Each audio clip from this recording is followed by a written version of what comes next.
What's going on, Spitfires? Welcome back to another episode of the Spitfire podcast. I am your host, LeMunyan, the Spitfire coach, coming to you with hopefully some honest truths that maybe you didn't think about and some inspiration, motivation to fire you up and help you through this thing called life.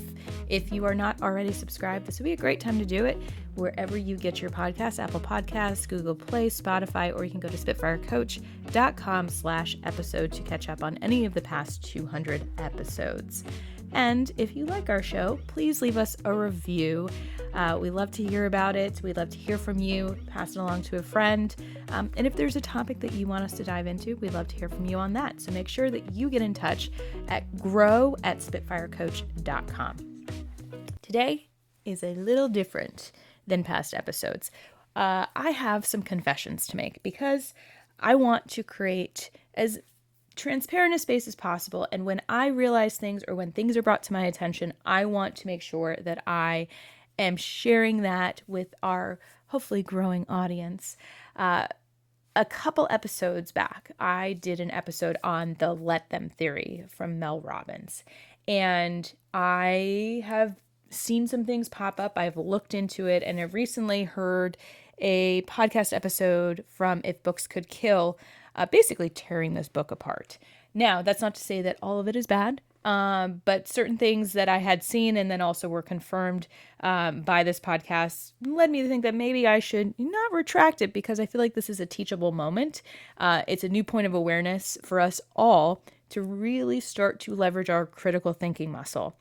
So if you haven't listened to the show, if you have not heard of this book or the Let Them theory, which is now allegedly, we're using the term allegedly, plagiarized from a 2019 poem from another content creator, almost verbatim, but Mel Robbins claims that she never saw this poem.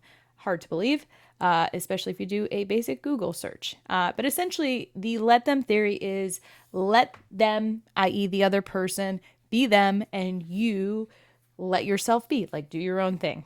And while that's great in theory, and I was fully co-signing this if you listen to my podcast, I thought, oh, this is so great. Let me try this with a family member who was pushing all of the right buttons to get a reaction out of me. So I did it.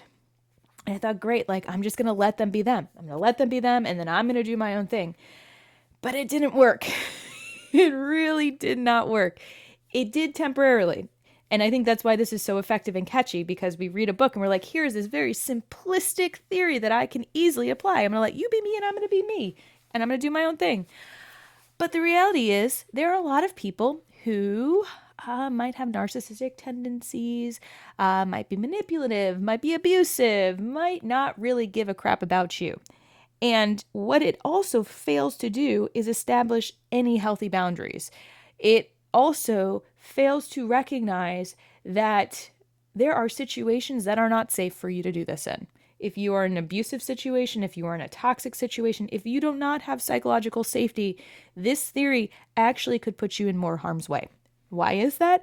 Because if you start to pull back or change the dynamic of someone who has benefited from your relationship being the way that it was, where they get their way and get a rise out of you or take advantage of you or whatever it is, they don't like it on a very subconscious level.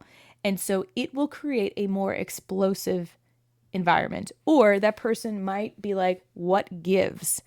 So it doesn't actually address the problem that arises in the dynamic, in the relationship. It's basically just saying you can keep being you, even though it really doesn't work for me. And I'm just going to kind of like hopefully ghost out and hope that you don't notice. And I actually had a friend that I had to break up with because I tried to do this. I didn't call it the let them theory, but a couple years ago, I was like, I'm not feeling this relationship. So I'm going to hopefully just Homer Simpson back into the hedges and hope they don't notice, or that they just kind of like drift off into their own world. But they ended up becoming very forward and very, insistent on their outreach. And I was just like, whoa, this doesn't work. And I had to write a letter essentially ending the friendship. It basically put me in a position of, I don't feel good about this. I don't feel an integrity. So I can't just let them be them and let me be me because it doesn't work. So I tried this with a family member. It did not work. I tried this with a friend. It did not work. The only time that I really see it working is if you have kind of a just general relationship where it's acquaintance level and you can just kind of like ignore the person and they don't really have a stake in your life. But the reality is, a lot of people are embedded in our lives. We see them constantly. Even if it's a neighbor, you're going to have encounters with them. And sure, like you don't have to have an active debate with them, but you also kind of need to establish your own comfort level. Like if someone keeps violating it, just ignoring them doesn't actually make it better. Like you have to kind of either change your course or make it known like, hey, this isn't cool. Like, can we not do this? And you need a reset. I actually had that happen with my neighbor. I'm using an actual example. But we are in a very charged time right now. If you are not familiar with VUCA and Bani, you've probably heard me mention it many times. Please go look at the past episode on VUCA and Bani. People are on edge more than they have ever been. They are containers, vessels that are ready to overflow. And one little thing can just shatter it. And we are charged and explosive, and it's just what it is. And so to think that we are in this like neutral stance where we can just let people be them and we be us and we're going to skip into the sunset is very naive. It's simplistic, and I think it's dangerous. And so I want to bring attention to it because I have started to see coaches selling workshops using the let them theory. And again, it works in theory, but with any theory, we need to apply critical thinking. And so I would encourage any coaches out there that are doing this, any trainers, facilitators, with any theory that you are putting forth, you need to pose the question, what situations could you see this working in, and where might it not work? I don't think anyone is asking that question. We look at these very simple tools in communication, and I just did this a couple weeks ago with a group, and I had to put the caveat on it of this tool may work in this situation and it may not. And here are some factors to look at. What else do you notice? We need to start putting our critical thinking lens on things because every situation is going to have certain factors and nuances that will influence the success or the breakdown of trust. And if we aren't looking at that from a very wide lens, looking at potential factors, we could have a real problem on our hands. That could be dangerous. So, if it sounds ridiculous, so be it. Make me ridiculous. But I want to just inspire people to start looking at things more carefully. And myself included, I got caught up in this. I was like, cool, this works for me because I so wanted an easy solution for this. But the reality is, I had to do my own work. And actually, I discovered this other book in the process called Mind Your Body by Dr. Nicole Sachs. And she works in chronic pain. I don't have chronic pain, but what I was experiencing was kind of physical embodiments of my stress that were coming up, and actually just had the diagnosis of going to the dentist and realizing that I was grinding out my fillings in my molars. So yeah, your stress will manifest in ways unintended. So now I have to get those replaced. But she uses a process that she created called journal speak. And I highly, highly recommend you pick up her book, Mind Your Body. And essentially it helps you identify negatively charged experiences from your past, from the present, or personality traits that you want to focus on. And you just journal for 20 minutes and then do self-affirming meditation for 10 minutes. And I know that seems basic, but I will tell you, I've been doing it. And the situation that I was referring to with a family member, it helped me get more clarity that it actually wasn't about this person specifically, but it was about my need to establish clear boundaries and to find my voice again. I was angry because I didn't feel heard, but I was also angry that I had silenced myself. Now, I have had a conversation with this person.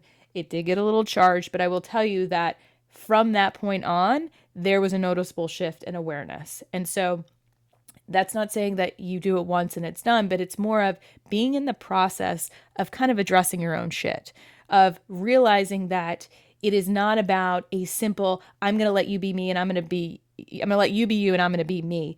There is undercurrent of trauma. There is undercurrent of tension and friction and frustration. And if we don't look inward first to see what is it that I need to clean up, then we are just ignoring and bypassing. And I think that this let them theory allows us to bypass the true issues that we're experiencing. And it could have nothing to do with this person. It could have everything to do with the person. But if we're not understanding the full scope of it, then we're kind of just like ignoring it and shoving it in a closet or hoping that it goes away. And I don't know about you, but like conflict typically does not resolve on its own, especially if we feel like someone is pushing our buttons. We can ignore it, we can be cordial, we can have decorum, but at some point we have to kind of establish this is our line or find another environment to be in. It's very complicated, but it's also really simplistic in the fact that we have to do the work first. And I actually was talking to one of my mentees in the coaching space about this, that a lot of times people use outside sources, experts, programs, whatever it is, to bypass the actual work that they need to do. And that's why a lot of people have resistance around getting into coaching, because the coach is there to hold the space, but the client is there to do the work. And if you aren't ready to do the work, if you are tired, if you are overloaded, overwhelmed, if you don't feel like you have the time or energy or space to want to change, then it's going to make the coaching process really challenging. And I think with self-help books, specifically like the Let Them Theory and others, it can be really easy to say, I just need to do these things. Look, it makes you successful. It's easy. It works. And if you actually read the book, which I don't think a lot of people did, I didn't. I'm glad If Books Could Kill did. It's actually fluff. And a lot of self-help books are fluff.